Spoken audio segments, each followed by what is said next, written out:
नमस्कार दोस्तों, राधे राधे, जय श्री कृष्णा। अब ये 16 अगस्त को श्री कृष्ण जन्माष्टमी है और जन्माष्टमी का पर्व पूरे भारत में हर जगह देश विदेश में धूमधाम से मनाया जाता है। इस दिन श्री कृष्ण भगवान का जन्म हुआ था और ये तिथि काफ़ी महत्वपूर्ण स्थान रखती है। तो आइए जानें श्री कृष्ण जन्माष्टमी के महत्व के बारे में, उसकी कथा के बारे में तथा कितने बजे से कितने बजे तक ये तिथि है। और जो लोग चैनल पर नए हैं, ज़रूर कहना चाहूँगी कि चैनल पर नए हैं तो लाइक और सब्सक्राइब कर लीजिए और बेल आइकन को ज़रूर प्रेस कीजिएगा अगले नोटिफिकेशन के लिए। हिंदू पंचांग के अनुसार भादो कृष्ण पक्ष अष्टमी तिथि शुक्रवार 15 अगस्त को रात 11:49 पे शुरू होगी। इसका समापन शनिवार को 16 अगस्त को रात 9:34 पर हो जाएगा।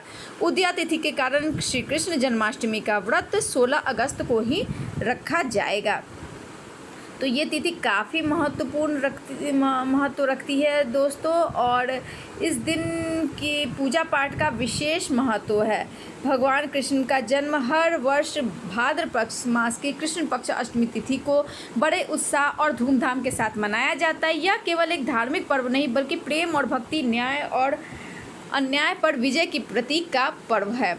कृष्ण जन्माष्टमी की कथा हमें अंधकार से प्रकाश की ओर बढ़ने, संघर्षों के बीच उम्मीद और धर्म की पुनर्स्थापना का संदेश देती है।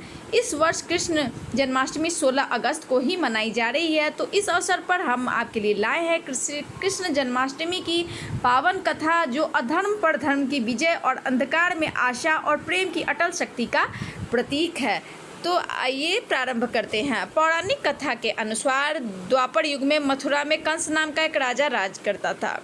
वो काफ़ी अत्याचारी राजा था। कंस अपनी बहन देवकी से बहुत ही प्रेम करता था।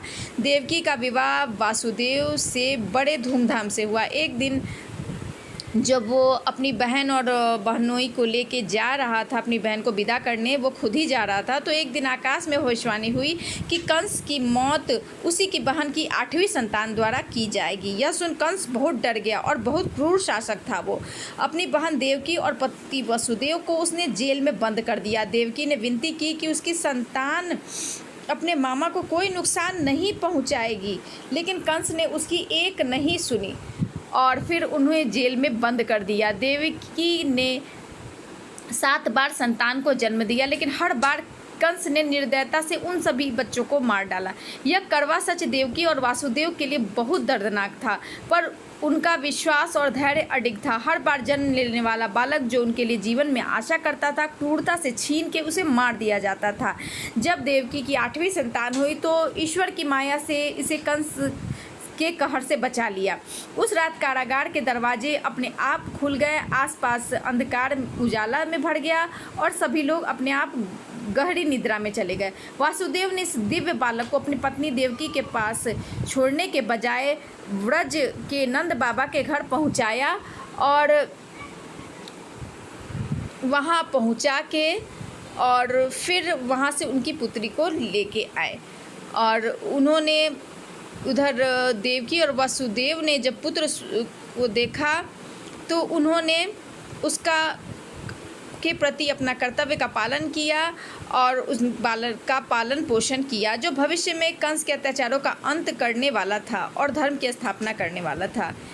नंद बाबा यशोदा मैया ने श्री कृष्ण को पूरे प्रेम और स्नेह से पाला। देवकी और वसुदेव का जो पुत्र हुआ उसे नंद बाबा के यहाँ वसुदेव ने जाके रख दिया था। यशोदा मैया ने उन्हें हर तरह की सुख सुविधा दी, उन्हें प्यार से पाला और धीरे धीरे बड़ा किया। बाल कृष्ण को माखन काफ़ी प्रिय था। माखन चोरी और रासलीला उनकी मासूमियत और आनंद का हिस्सा थी। श्री कृष्ण बचपन से ही काफ़ी दिव्य गुणों से भरे थे। उन्होंने काफ़ी बड़े बड़े राक्षसों का वध किया और अधर्म के नाश के लिए वो आए ही थे। बड़े होकर उन्होंने अपने मामा कंस के अत्याचार का अंत किया। कंस एक राजा नहीं बल्कि अधर्म पर धर्म की विजय थी। इस दिन ब्रजवासियों के लिए मुक्ति और न्याय का प्रतीक बन गया।